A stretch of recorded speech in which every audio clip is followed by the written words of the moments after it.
Hello and good morning. It's the morning after the MasterChef final. Thomas Freight, what a legend. He brought it home cooking good English pub grub. Looked amazing cooking the final. Congrats to all three who made it. But Thomas lifted the trophy and I'm looking forward to coming to your restaurant or pub soon.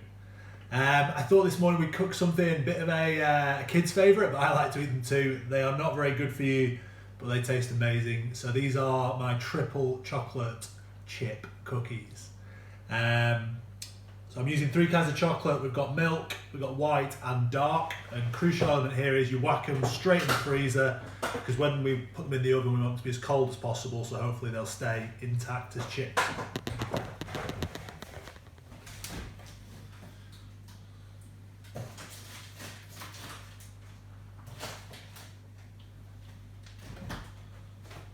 So with that done, we can get on with the rest of the recipe. So as usual, when I bake, I just like to break things up into dry and wet ingredients. So the dry ingredients is the usual kind of stuff. We've got plain flour, caster sugar, we've got baking powder, we got bicarb, and interesting addition there, we've got some instant coffee powder.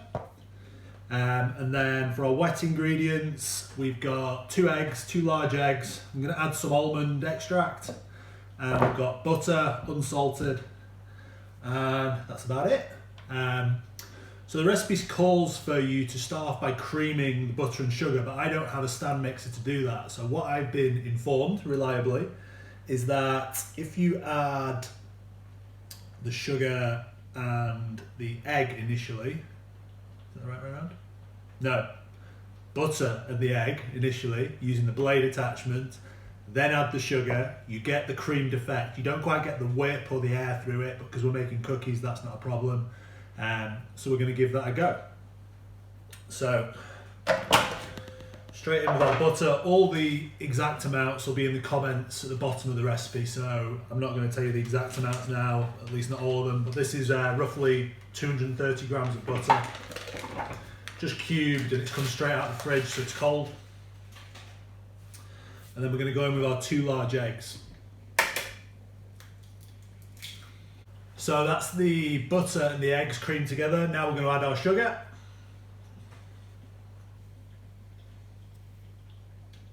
Most of it.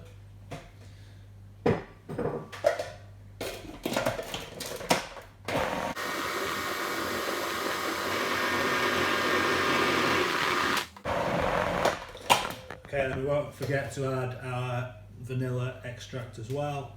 So probably about a teaspoon of that.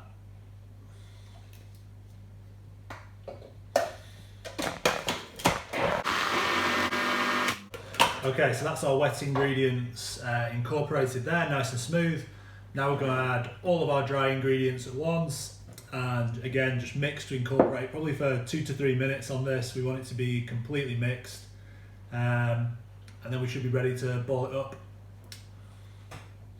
So in with our flour, coffee powder, all the other dry ingredients, the bicarb, baking powder.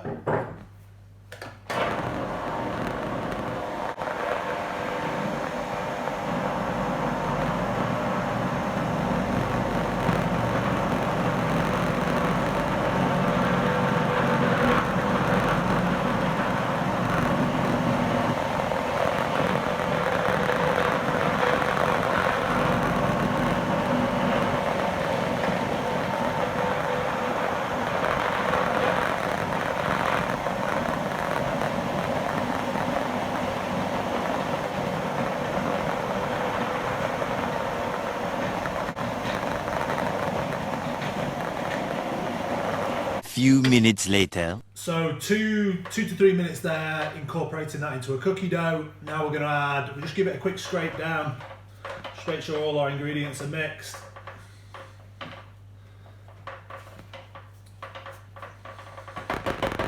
And then for the final 30 seconds or so, we're going to add our frozen chocolate chips.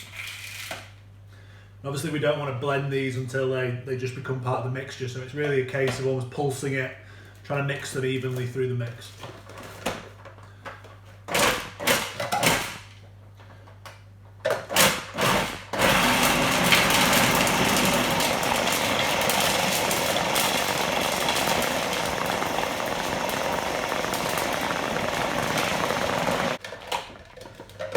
that's it.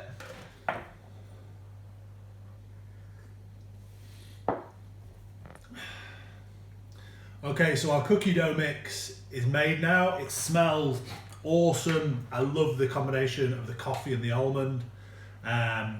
So it's time to ball it up and put it out into the oven. The oven's on at 190 and these will cook in sort of 8 to 10 minutes. What you do need to be careful of is they'll really will spread. And if you put too many on the sheet too close together, you'll just end up with a big rectangle of cookie dough, which isn't necessarily a bad thing.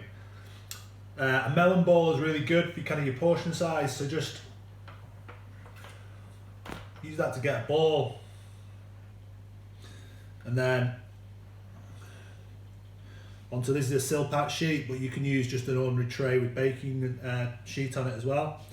And these need to be kind of 10 centimeters apart, so the maximum you're going to get on this sheet really is maybe 6 maybe, but I'd probably just go with 4. They bake pretty quickly, so you can bake them, take them out the oven, get them off the sheet, and then get your next batch in half an hour. You can have all that mix done, and they taste amazing. So let's see how they look when they come out the oven.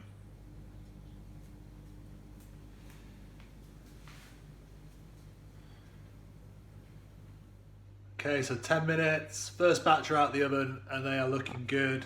Try and give you a little look.